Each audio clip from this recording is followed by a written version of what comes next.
তো বন্ধুরা আমি নিয়ে চলে আসলাম আবারও একটা নতুন ভিডিও। দেখতেই পাচ্ছ এগুলো কাঁঠালের বীজ। এই ঘরে যদি তোমাদের কিছুই না থেকে থাকে রান্না করার বা আছে, এবার এটা এমনি ট্রাই করে দেখতেই পারো। কাঁঠালের বীজটা কিন্তু এখন কম বেশি সবার ঘরেই পাওয়া যাবে, তার কারণ যেহেতু এখন কাঁঠালের সিজন চলছে। কাঁঠালের বীজ দিয়ে কিন্তু অনেক ধরনের রেসিপি তৈরি করা হয়। কাঁঠালের রেসিপি মানে কাঁঠাল তো ইঁচড় খাই, তারপরে কিন্তু আমরা পাকা কাঁঠাল খাওয়ার পরে বীজটাও ফেলে দিই না, আমরা তো বাঙালি তাই না। তো কাঁঠালের বীজ দিয়ে যতগুলো রেসিপি হয় তোমরা কম বেশি সবাই করে খেয়েছো। এই রেসিপিটা একবার করে খেয়ে দেখো, এটা কিন্তু কাঁঠালের বীজ দিয়ে ডাল তৈরি হবে। কাঁঠালের বীজের উপরে যে খোসাগুলো আছে সেগুলো ভালো করে পরিষ্কার করে নেওয়ার পরে তারপরে এই যে দেখতে পাচ্ছ হালকা মানে বাদামি, মানে কি কালার, এটা খয়েরি কালার। তো এই খয়েরি কালার যে হালকা খোসাটা আছে সেই খোসাটাকে কিন্তু পরিষ্কার করতে হবে।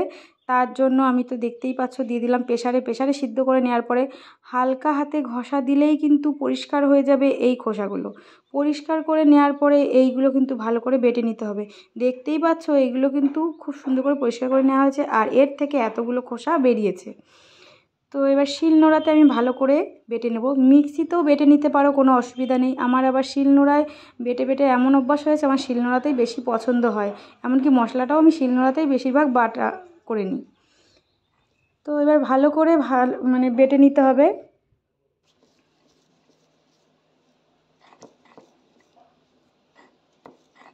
ভালো করে বেটে নেওয়ার পরে কড়াইতে তেল দিয়ে একটু হলুদ দেওয়ার পরে দিয়ে দেবো বেটে রাখা সেই কাঁঠালের বীজগুলো। তারপরে ভালো করে নেড়ে চেড়ে নিতে হবে।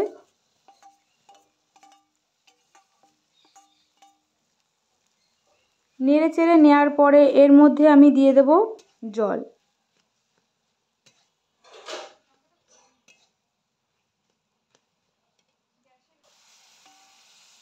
পরিমাণ মতন জল দিয়ে এটা কিন্তু জলটা একটু টানিয়ে নিতে হবে।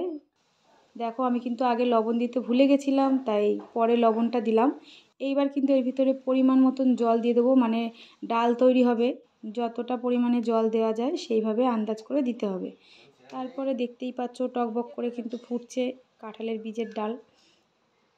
এবার এই ডালটা নামিয়ে নিয়ে সেই কড়াইতেই আমি দিয়ে দেব শুকনো লঙ্কা তেলের উপরে, আর রাঁধুনি আর পেঁয়াজ কুচি।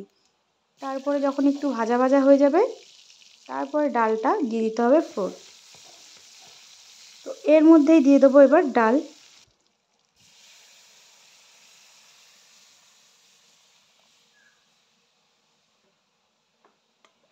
দেখো তো কি সুন্দর লাগছে দেখতে, মনেই হচ্ছে না যে এটা কাঁঠালের বীজ দিয়ে ডাল তৈরি হচ্ছে।